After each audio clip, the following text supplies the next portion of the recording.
Welcome, fellow members of the Palm Beach County Medical Society. Welcome to our Board of Directors and Board of Trustees. Welcome to those associated with our Services Division. And welcome to the esteemed leadership of our Florida Medical Association. We're truly grateful to have with us today. And welcome to all the friends of this great organization.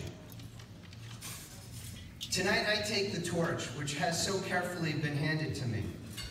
A torch that has been burning since 1919, when the original 19 founding members of our medical society met for the first time. They discussed medical fees for the area, $2 for an office visit, $4 for a night call, $30 for normal obstetrical delivery. In the 98 years since its inception, the Palm Beach County Medical Society has grown to over 1,400 members, caring for 1.4 million residents of our county. And I underscore the word caring. Throughout this time, physicians have witnessed significant changes that have shaped the practice of medicine over a century. For the first 50 years of this medical society, it was advancements in science and technology that dominated the medical playing field. Imagine how exciting it was the first time a patient in Palm Beach County was administered insulin for diabetes. We're in 1928 when penicillin first was found and used. Imagine the first hip replacement. Technology was novel and science was novel in the beginning. For the first part of the last century, medicine dominated. Medicine was clearly something we physicians controlled. And as the world developed better understanding of medical conditions, and as our medical treatment significantly improved outcomes, the public entrusted physicians as the rightful custodians of medicine. But something changed in 1966 when Medicare was enacted. Someone had to pay for the science and technology that was growing exponentially.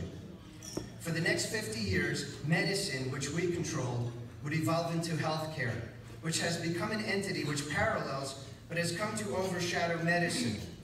Physicians controlled medicine, but healthcare would come to be controlled by others who now come to control us. When I started my orthopedic surgery residency in 1990, I would wash with attending surgeons at the scrub sink, and the topic of conversation usually was about orthopedics and the nuances of a case. The discussion was about the surgery at hand and what we were about to do.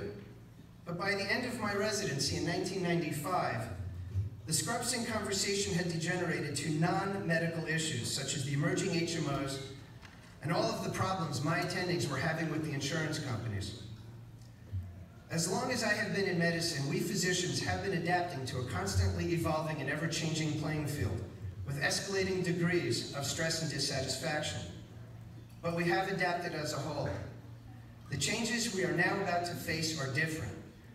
After 4 decades of economic war that has been waged on physicians in this country, the problems of the non-sustainability of our current healthcare system are bringing forth radical changes. We are entering a time where the rubber now meets the road, where individuals and families, as well as legislators and government, are feeling the effects of growing healthcare costs and challenging our historical healthcare fee-for-service paradigm. They are doing so in ways that had never been considered before.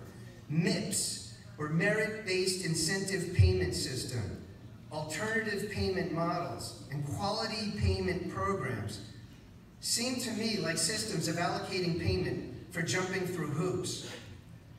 The attention we must pay to these changes, which are very real and here to stay, will make physicians become further dependent on administrative infrastructures that I believe can only and ultimately be achieved via large-scale aggregation or institutionalization.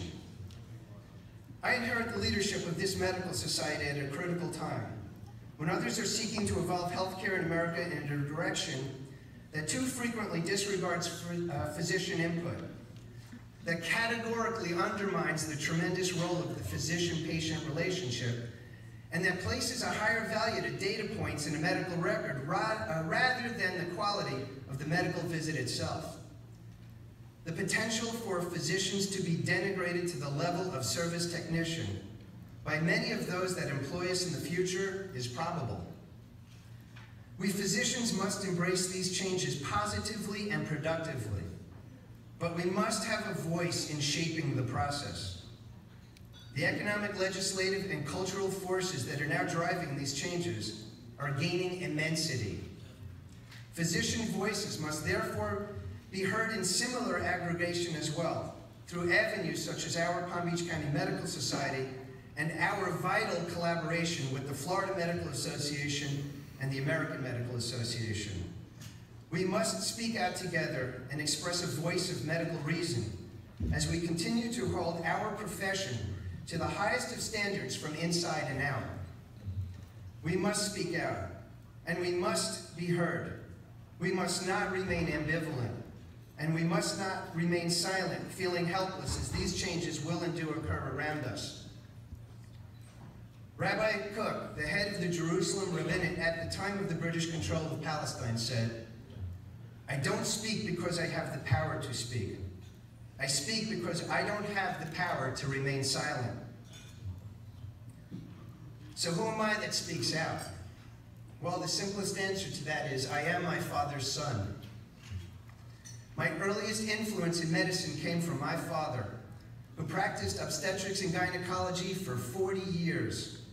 He came from what I characterize as an Americanizing Yiddish household in Williamsburg, Brooklyn, and came to practice in Jackson Heights, Queens.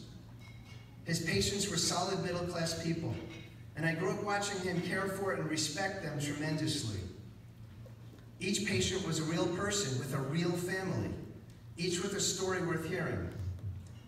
I watched him cherish his relationships with them. And as his practice matured, he would later deliver babies from the babies he had delivered nearly 2 and 3 decades earlier.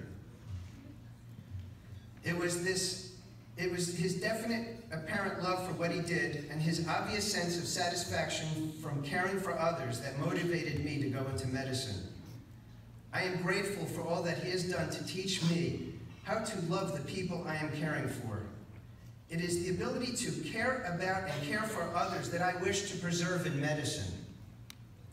I want to look my patients in the eyes as I speak to them, but not while typing on a computer to create medical records in order to jump through hoops.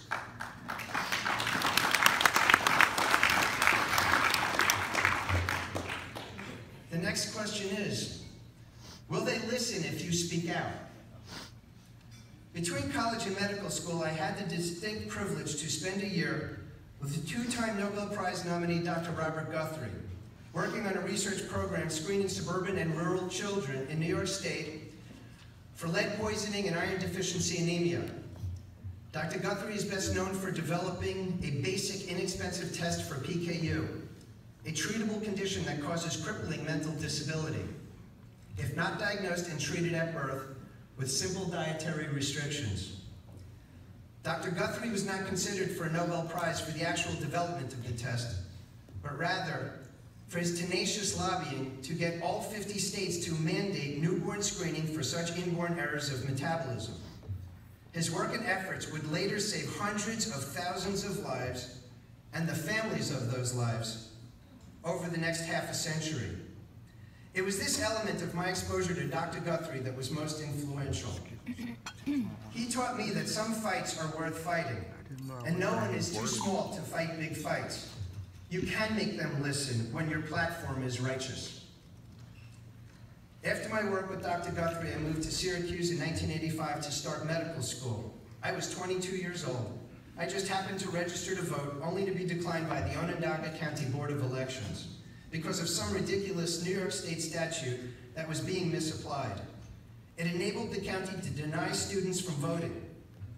I successfully challenged the county and state Supreme Court, thereafter paving the way for 17,000 Syracuse University students to vote in Onondaga County should they choose to do so. I wish I could tell you how the years following this endeavor were filled with heroic acts of incredible advocacy, as they were not. My battle to get through medical school, followed by 6 years of internship, residency, and fellowship, was undeniably the most demanding experience of my life. Unprotected by any of the current laws governing residency education, we were flat out and methodically exploited and abused, both mentally and physically. We were expected to perform frequently without nourishment or sleep, commonly working 100+ hours. The system took advantage of the fact that there were so few orthopedic surgery residency positions and way too many people who wanted them. Ask my partner, Dr. Eric Shapiro. There were no complaints or we would get fired, period. Unfortunately, when I started in practice in 1996, this paradigm carried over to the new situation. Somehow, as a hand surgeon, I was a specialist that was considered of critical shortage. Every day lay someone in my ER with a horrible injury or horrible hand problem, and I was supposed to work 24/7 to accommodate this, even if it meant never seeing the light of day and never seeing my wife and kids. Worse yet, better than half of these patients had no insurance or were underinsured. I was working day and night, and much of the effort was not even helping me support my family. It was as though I had some obligation to the system that far superseded the obligation of most other physicians around me. Well, 12 years ago, this seemed to come to a pinnacle. As I remember it, the county hospitals sought a legal exemption from antitrust issues to collaborate with each other to try to coordinate their ER call schedules for problem specialties such as hand and neurosurgery. Had this come to pass, I would not only be on call for my hospital on a given day, but rather potentially on call for an entire county or some large portion thereof. The potential toll this would take on me personally, me physically, and me economically would have been catastrophic. I could barely get by covering my 3 emergency rooms. If this had come to pass, I was planning on uprooting my family and leaving Florida. This was when I learned about the Palm Beach County Medical Society. At my hour of greatest desperation, I learned that a group was formed under the leadership of the Medical Society, bringing together the doctors, hospitals, and government officials. The Medical Society was already engaging this much-heated community debate. Although I understood and recognized the good intentions of the supporters of the county-wide effort, community policy was being shaped by people who were willing to do so with reckless indifference to the toll it would have personally taken on my life. The Medical Society was there for me and made sure I had a voice in the process that was evolving. And they did listen to us. I've been active with the Medical Society for the last 12 years for this reason. The Palm Beach County Medical Society is unlike other membership or constituency group organizations, many of which are self-serving, mainly to promote the self-interests of its members. I'm honored to be associated with this medical society because of its fine history of accomplishments. Our flagship program, Project Access, is our coordinated system of volunteer physician care, hospital care, diagnostic services, and medication assistance for low-income uninsured residents of Palm Beach County. Our Health Emergency Response Coalition, or HERC, provides consultation and training to healthcare organizations and coalitions. Our Care Coordination Program prepares healthcare personnel to become eligible for certification as community health workers, improving the quality of medical care in our region for the citizens of Palm Beach County.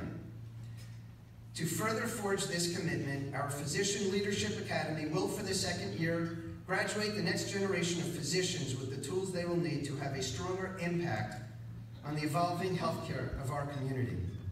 And now, we have started a physician wellness program that will strive to keep our physicians healthier, to better care for those who care for us. I am proud to have served on the board of directors of this broad and encompassing fine and righteous organization. Tonight I take the torch and I will hold it up proudly for all that it stands for. We do have a voice. We will shape the future. And although we cannot always get what we ask for, they do listen to what we have to say. And I am truly very grateful to be here. I would like to thank the staff of the Medical Society, Mindy, Deanna, Catherine, and the rest for making the challenge of climbing the executive ladder manageable.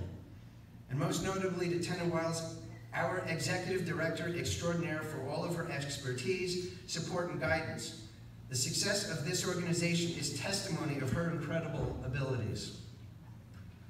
Thank you to Dr. Baca and the other board members of the Medical Society, and Dr. Dennis and Medical Society Services, and a very special thanks to Jim and Diane Goldenberg and the other members of our host committee. Thanks to our 1919 Society. Thank you to all of the terrific sponsors of this beautiful event who helped make tonight possible. And thank you to the honorable leadership of the Florida Medical Association for showing your never-ending support of our organization.